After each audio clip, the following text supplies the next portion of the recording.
Towns webinar, and this is one of our monthly webinar series organised by the UCD Centre for Irish Towns. I'm Orla Murphy and I'm going to be chairing today's event, and today we're looking at the theme of art in the rural.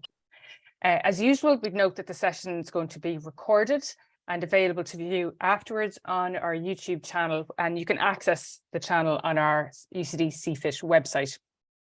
We're really delighted that today's session is co-organised for the first time, and it's co-organised by the Cultural Policy Observatory Ireland and UCD Centre for Irish Towns. And our thanks, as usual, to Catriona Durrer and Sarah Cottrell, and especially today to Victoria Durrer for their work organising today's session and putting everything together and organising the speakers. Today, we're going to be exploring the circumstances, challenges and opportunities that making art in the rural presents for those who live and work across, in, around, through the rural, this very big word we have. Place and locality matter, shaping the possibilities for creative and artistic work and everyday experiences. In the arts, rural can be variously defined as particular geographies or localities, contexts or experiences. And the panel today is going to explore the circumstances facing arts workers and participants and audiences living and working in rural areas, in towns, in Ireland and in Scotland. And again, we have that very nice relationship, I think, between Ireland and Scotland, both being nations of towns. So we have four wonderful experts presenting their research and practice around this topic today. We have Bernadette Quinn, who's Senior Lecturer in the College of Arts and Tourism in TUD. Anthony Schrag, Senior Lecturer in Arts Management and Cultural Policy, Queen Margaret University in Edinburgh. Victoria Durrer, Ad Astra Fellow in Cultural Policy, UCD, and Aoife McGrath, Senior Lecturer in QUB. Each presentation is going to be around 8 to 10 minutes long, and we're going to have some time for questions and answers afterwards. If you have any questions during presentations or at the end, please just post them in the chat as usual, and we'll try to get to as many as possible within the hour, and we'll end to finish by 2 o'clock. So without further ado, I'd like to introduce our first speaker, Bernadette Quinn. And as I mentioned, Bernadette is Senior Lecturer in TUD. She publishes particularly on arts festivals, being interested in how they shape community and place identities. At the moment, she's Principal Investigator on the Irish Research Council funded project, Festivals, Audiences and the Digital Experience, FADE. She's recently co-edited Festivals and the City, the Contested Geographies of Urban Events.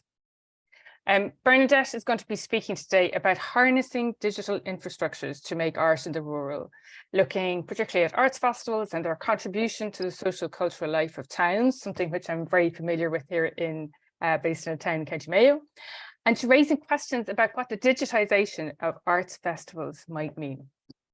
Bernadette, if I could hand over to you. Thank you very much, Orla. And thank you very much, Victoria, for having me here today. I'm delighted to take part in this conversation and looking forward to a good hour. So as Orla said, I'm a human geographer. I work in Technological University Dublin and I'm into arts festivals. And that's really what I'm going to talk about today. So just to say a word about arts festivals first. I mean, in one sense, I think, that arts festivals are understood to be these temporary, ephemeral, immaterial entities. And they only become visible and audible at certain moments in a year, when the posters go up and the sounds and the colours light up the squares and fill the venues. And of course, that is true, but that's only the apex of the festival production process. But, I've come to understand that arts festivals, through the reflection and preparation and commissioning and curation activities, they are cultural organisations that are engaged and connected into wider year-round arts activities in very complex ways. And sometimes they're not appreciated as such. They're not as appreciated perhaps as being as important as, parts of the hard infrastructure that make up the cultural sector. But following, the geographer Doreen Massey, we can say, they fit in a local place and they connect to external places. So they're a local articulation within a wider whole. Or as Halliger says, they fit into complex value chains and innovation systems in the wider arts economy. And recently I've been thinking about them a lot in terms of infrastructure, because when you start to think about arts festivals, you realize, they exist as flows and networks of people and ideas and creative impulses, materialities and immaterialities of all kinds, all of the time.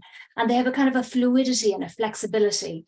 They build on and they give birth to different kinds of creative activities, much like a tree really puts down roots and sends out branches. So they have a catalytic quality within the cultural sector, I would argue. And I think as well, as a social scientist, I understand arts festivals as socially sustaining devices.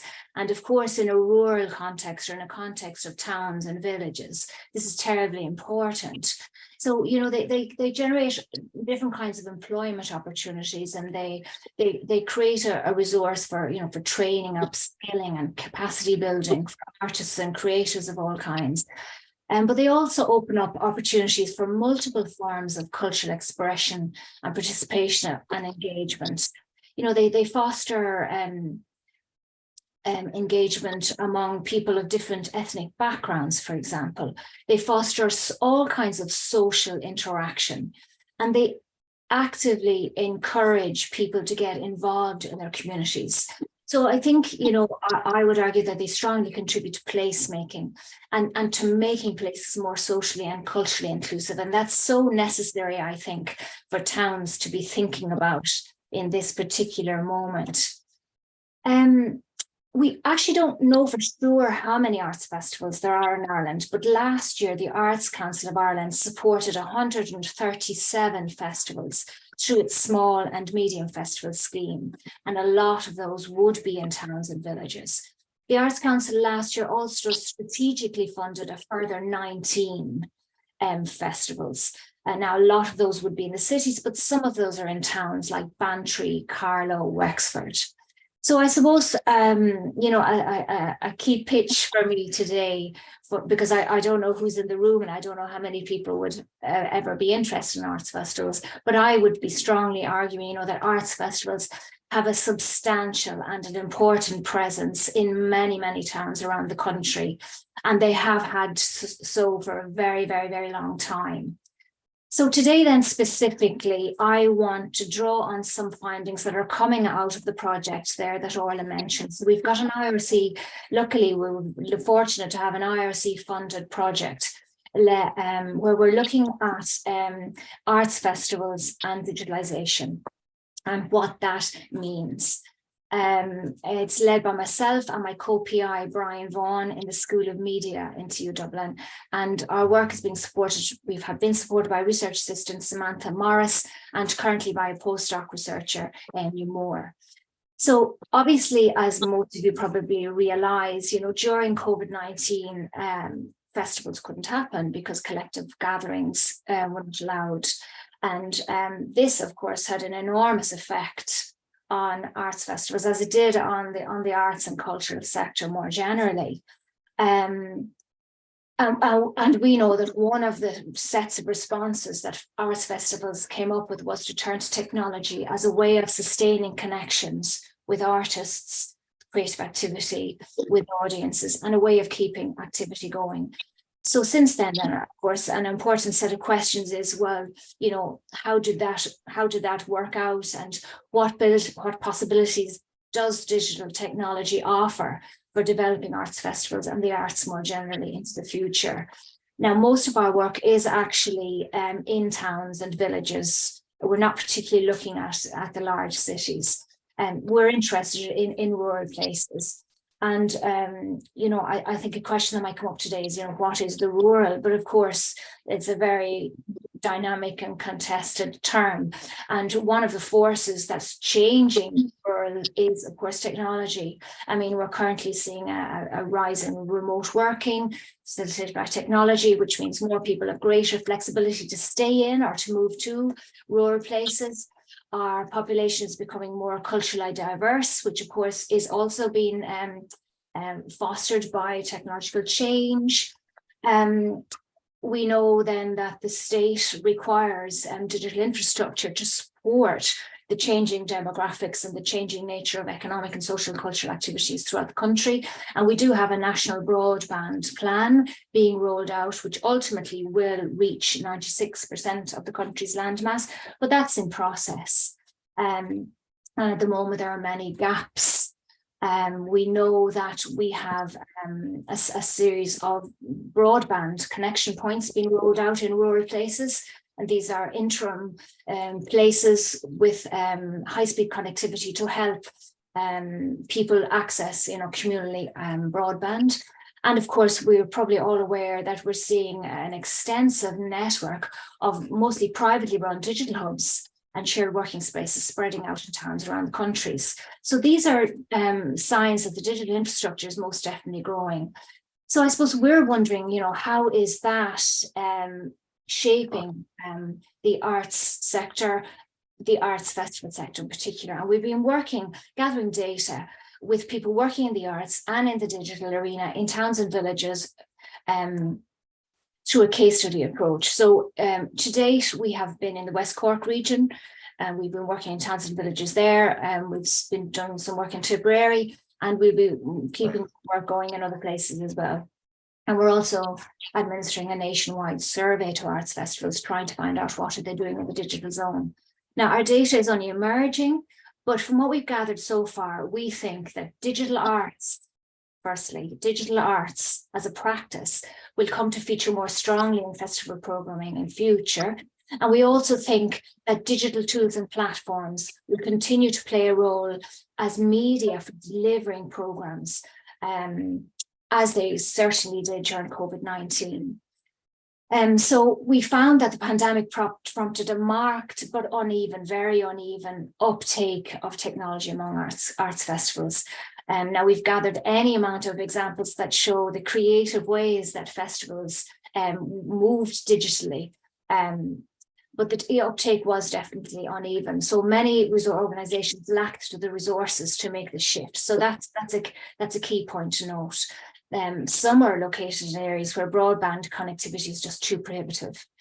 And many did manage to upskill, and government supports were very important in that respect. The Arts Council's capacity and building scheme was very important. But since things have moved forward then, since the pandemic has waned, restrictions have lifted, and as things are starting to settle down, we think that digital practices will continue to be added to live practices. They're not going to replace live practices, because we found an enormous desire to go back live since the pandemic has eased. But we do think that digital will complement going forward.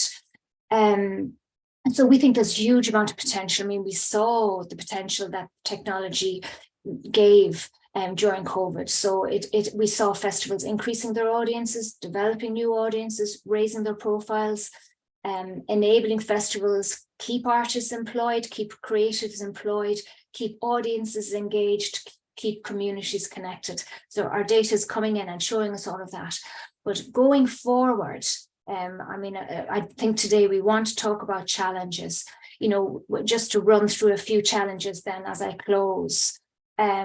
We've got problems with broadband connectivity. They're definitely impeding and restricting arts organisations and the kinds of activities they can do. Even in places where, like in towns like Skibbereen, which is a gigabyte town, we've got issues with connectivity. We're seeing these digital hubs and shared working spaces springing up everywhere. And firstly, and very, very simply, they actually could provide badly needed additional physical arts infrastructure, because we know that towns everywhere, or certainly in a lot of places, lack venue infrastructure. And we have interviewed digital hub managers who are open to the idea of working with the arts sector, but really we're seeing very poor connectivity between that digital infrastructure that's been rolled out and what's going on in the arts sector. We from our data, arts festivals are not using the digital hubs and the broadband connection points.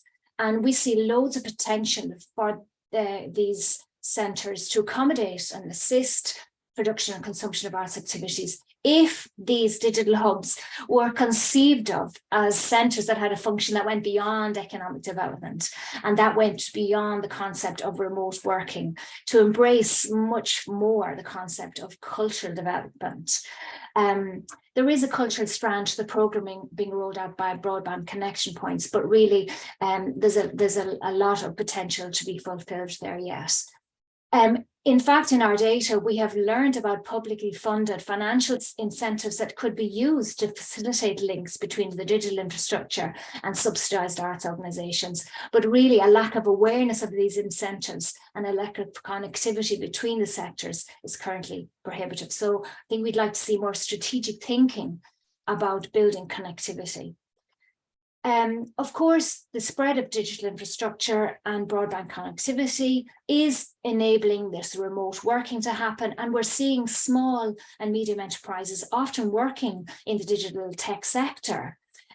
So we're seeing that spread as a resource around the country, and of course that's a resource that could be tapped into by the arts sector if just these bridges could be built. So I suppose overall a key thing coming through is that we're seeing a lack of connectivity between arts festival activity and arts sector in local places and digital infrastructure.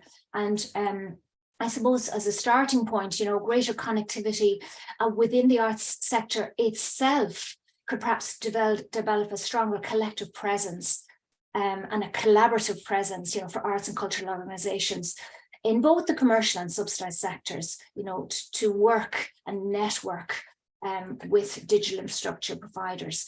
But I'm going to finish on this sentence now, sorry if I've gone over, with this huge potential there for technology to play a role for sustaining arts activities in towns and villages around the country. So that's my contribution.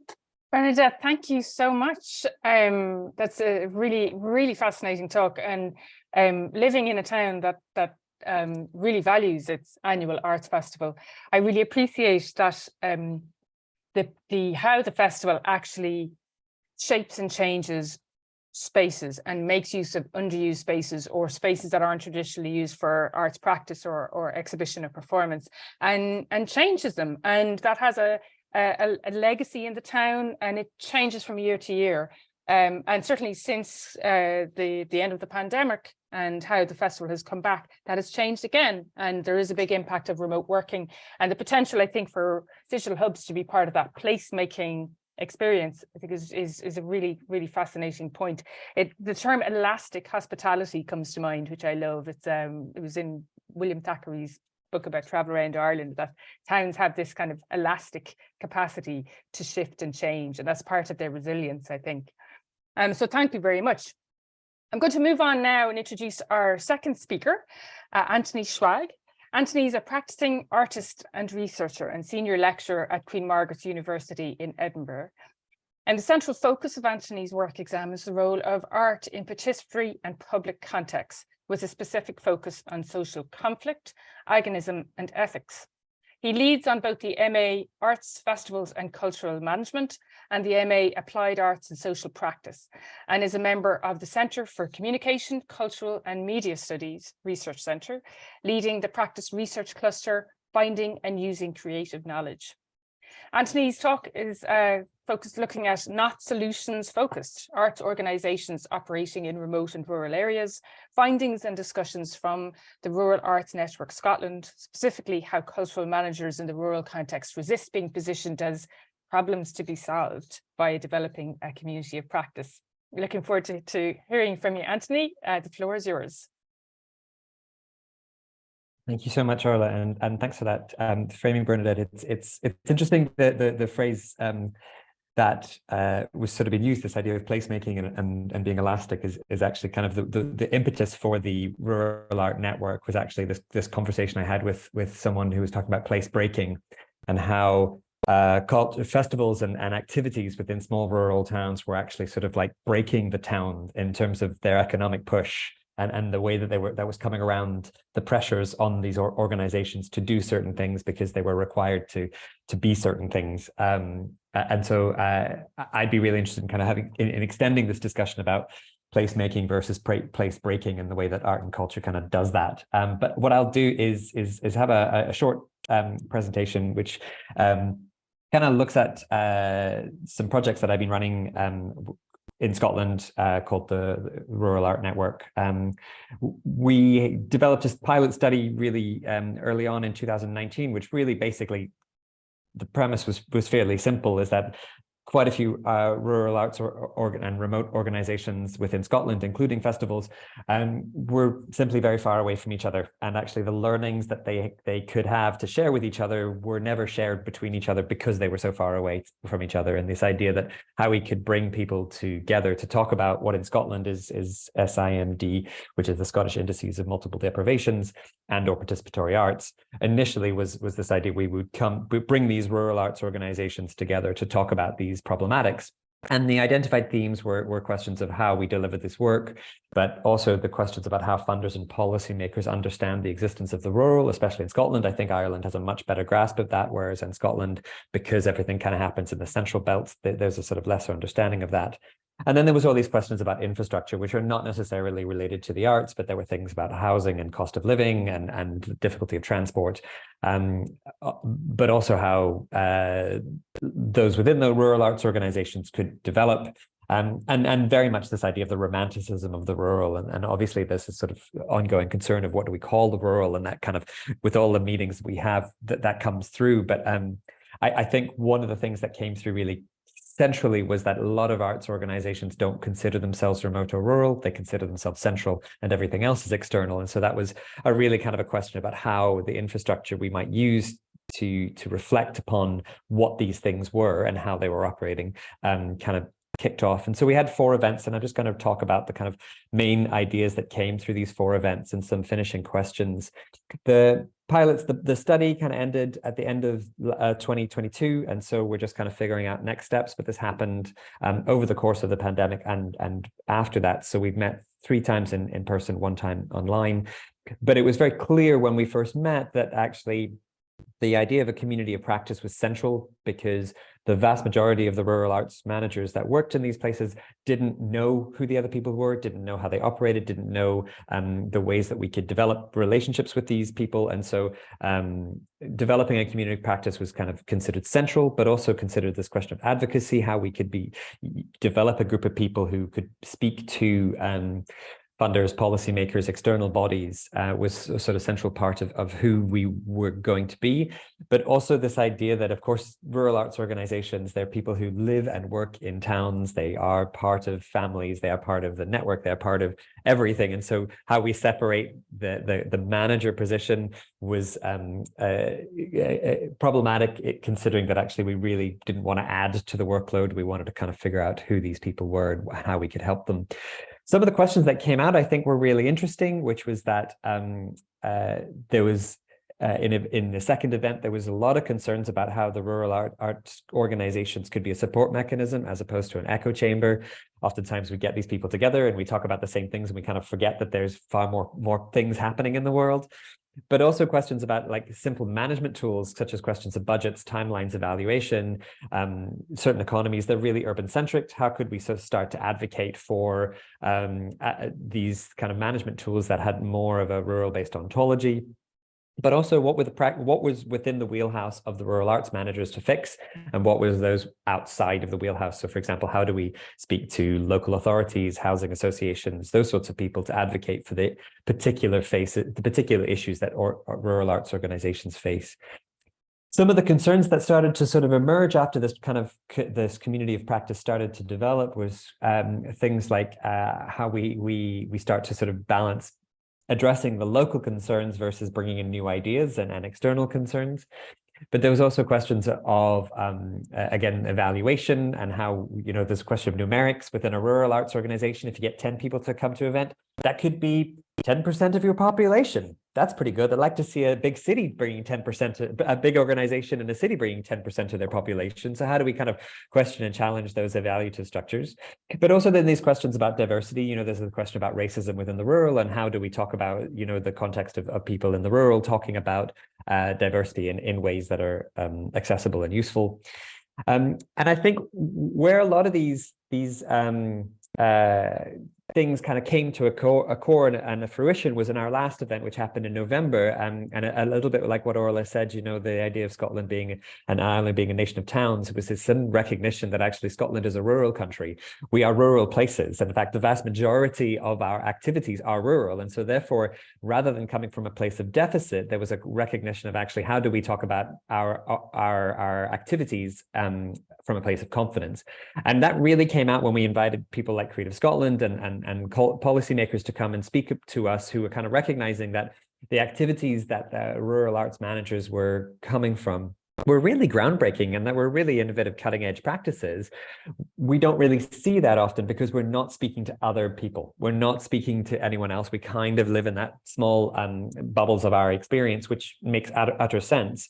But actually, when we start to recognize that in a broader nation, actually, we can start to talk about rural arts organizations operating from a really significant place of confidence.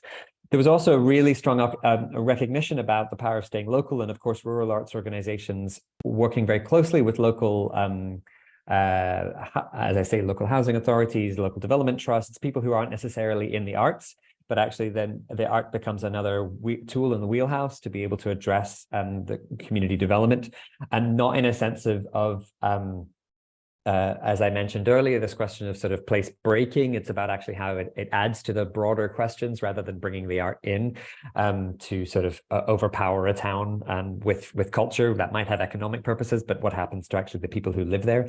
And I think this kind of was really summed up by one of our arts manager, who kind of said within that the context of the last minute, he said, you know, oftentimes we're talked about this idea that the living in the rural is a problem. Actually, if we try and fix that problem, we destroy all the amazing things that happen because of it.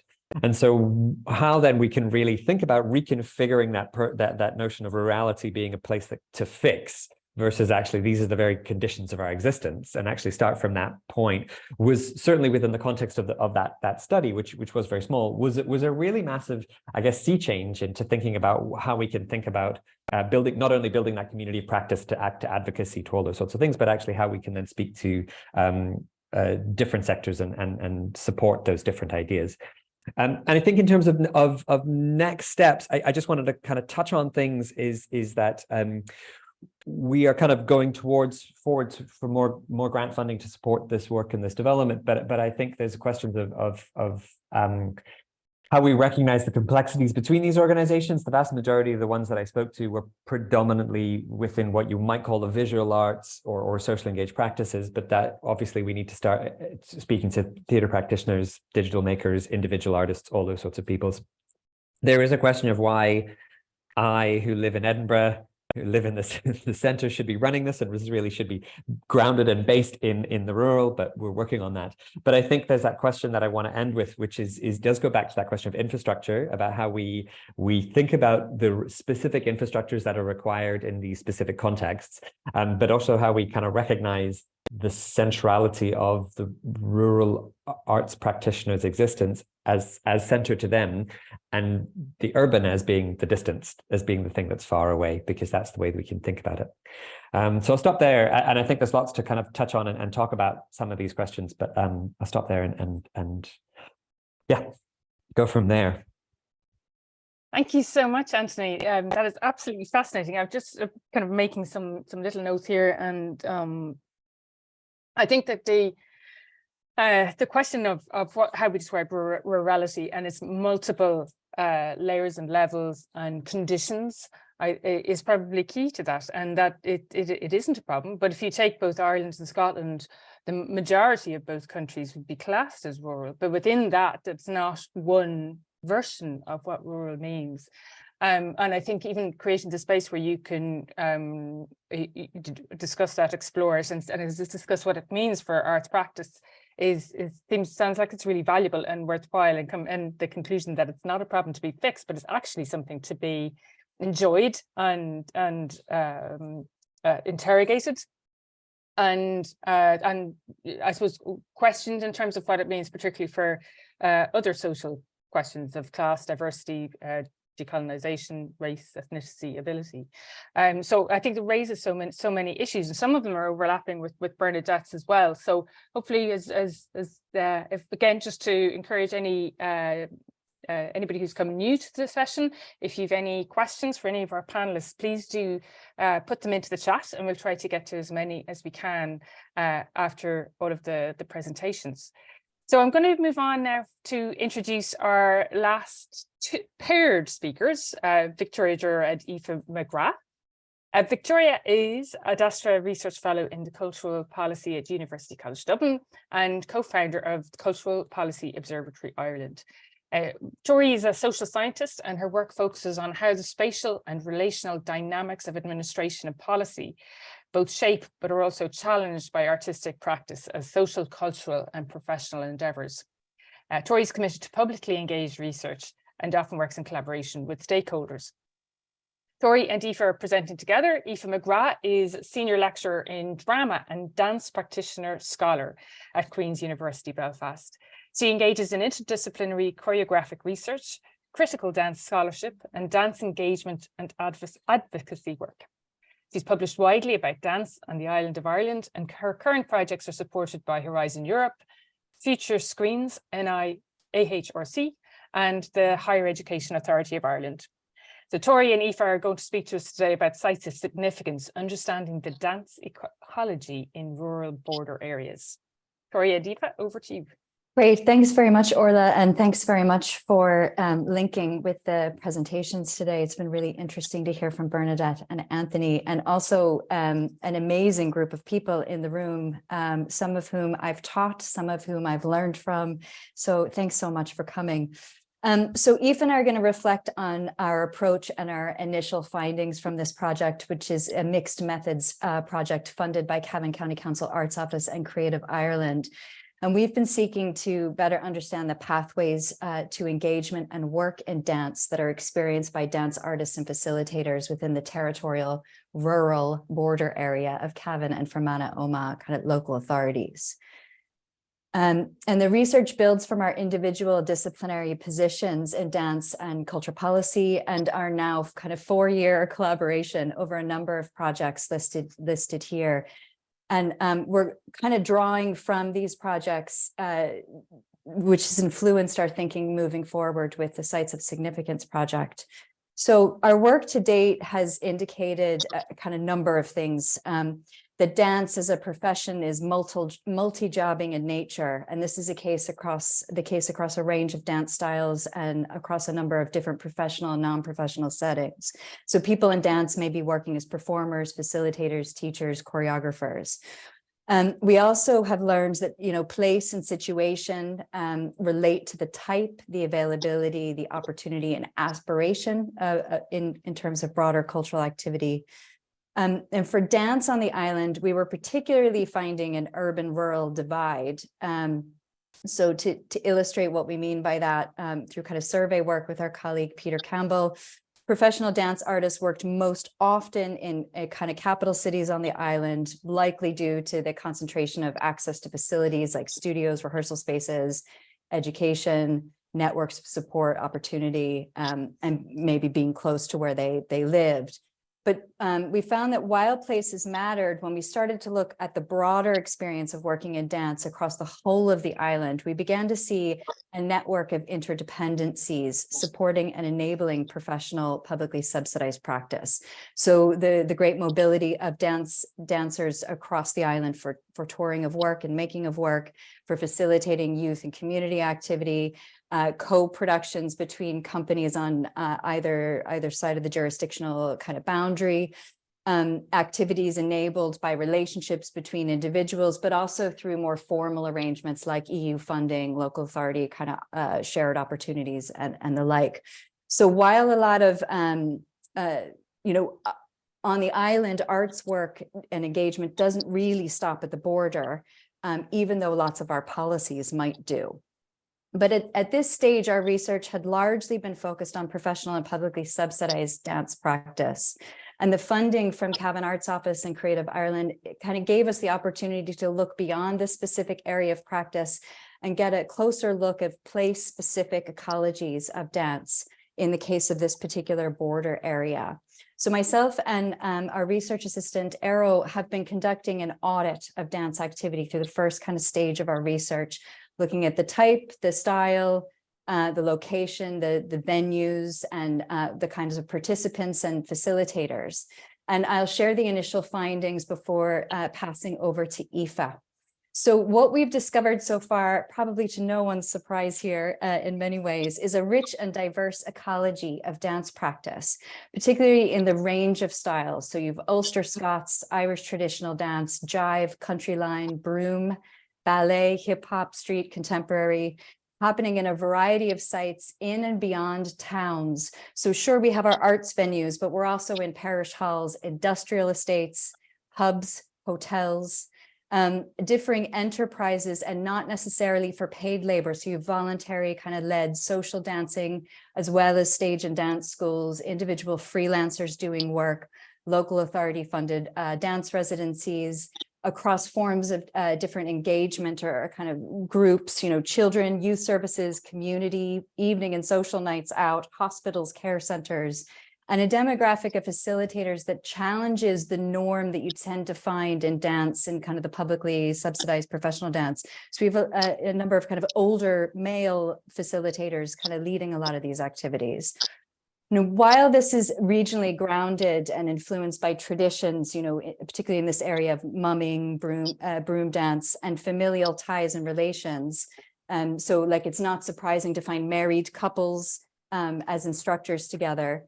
The practice isn't necessarily fixed. It's moving across time and space. So you have dance schools started by grandmothers in Fermanagh, carried out, kind of continued on by their children, who are running classes across different parts of that kind of general region, but then their grandchildren starting dance companies or classes, schools in Belfast.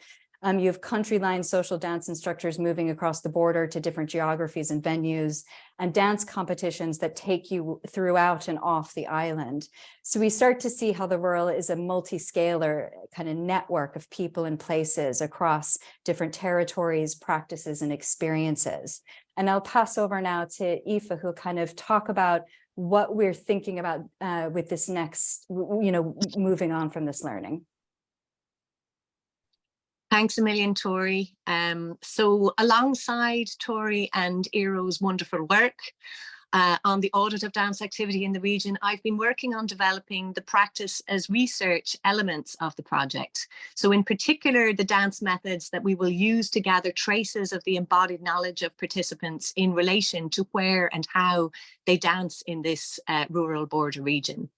And when I started researching the two counties and districts, Cavan and Fermanagh, and Fermanagh-Omagh district, I became aware of a network of rivers and caves that crosses the territorial border between the two counties underground. And I live in Louth and I'm a Dub, so this was a discovery for me, but of course not a discovery for artists that are working already in this region who have already done fantastic work here. And this underground network is part of the UNESCO Global Geopark site, Marble Arch Caves. And I was really interested in how these underground waterways exist on their own terms in a borderless space that is still not yet fully mapped. They're still working on mapping it out, and that operates apart from more known cartographical and territorial mappings of the region.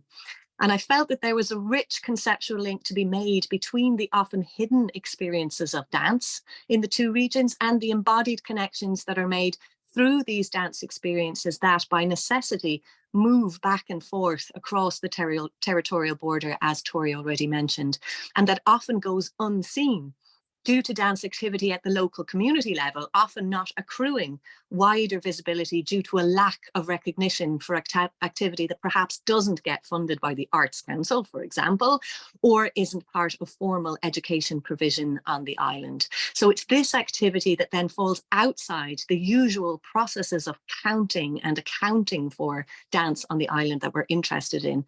And there is then a resultant lack of knowledge about this local, regional, rural activity outside of the localities themselves, although it represents a vital, complexly interwoven and, as we've found, well-established rural dance ecology. So if you move to the second slide, please, Tori.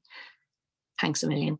So for the power elements of the project, I was also interested in considering the border space of Cavan and Fermanagh Oma as an embodied space and a practiced place of dance, and thinking about embodiment in relation to mapping and cartography. And as Graham Huggan suggests, a map is both a product and a process that represents both an encoded document of a specific environment and network of perpetually recoded messages passing between various map makers and map readers who participate in the event of cartographic communication. And he's talking, of course, from a literary and storytelling perspective to cartography and mapping. And so building on this approach, we're hoping to add an embodied dimension of process and communication. So we're inviting 30 dance practitioners identified through Tori and Ero's audit to come together at a gathering event that will function at one level as an event of alternative cartographic communication of unmapped dance experience.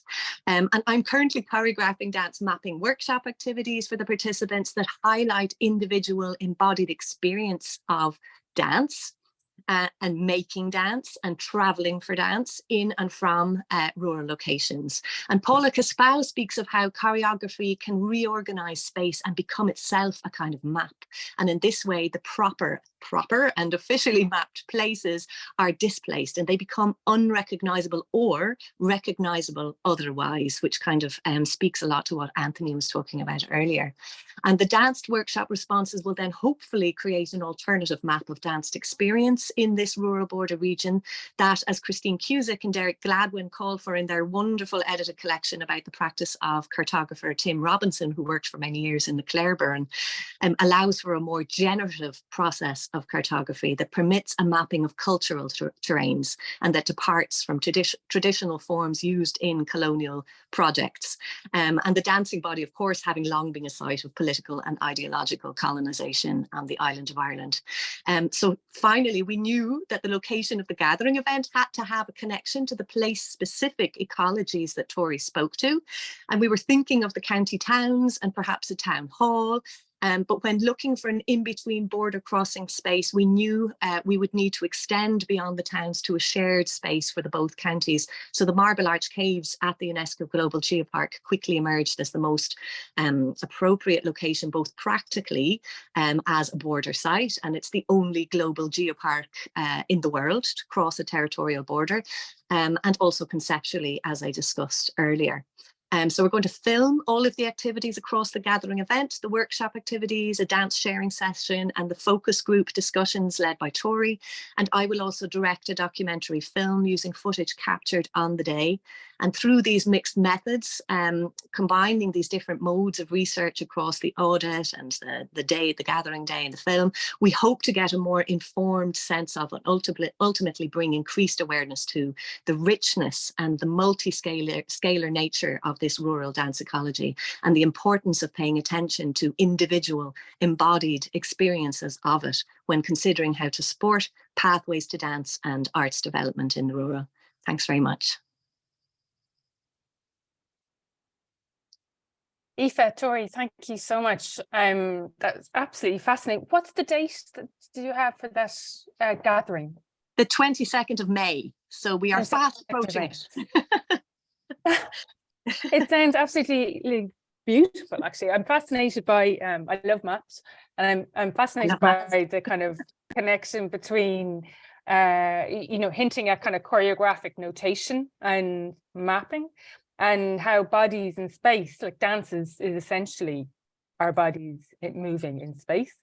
And just building on kind of previous presentations as well, there seems to be this lovely kind of idea of ambiguity and multi-scalar dancing in place, but also what that means at the local scale, the regional scale, the national scale, and our conditions, our relationships to one another, the multiple hats we wear, the multiple uses that spaces and places have.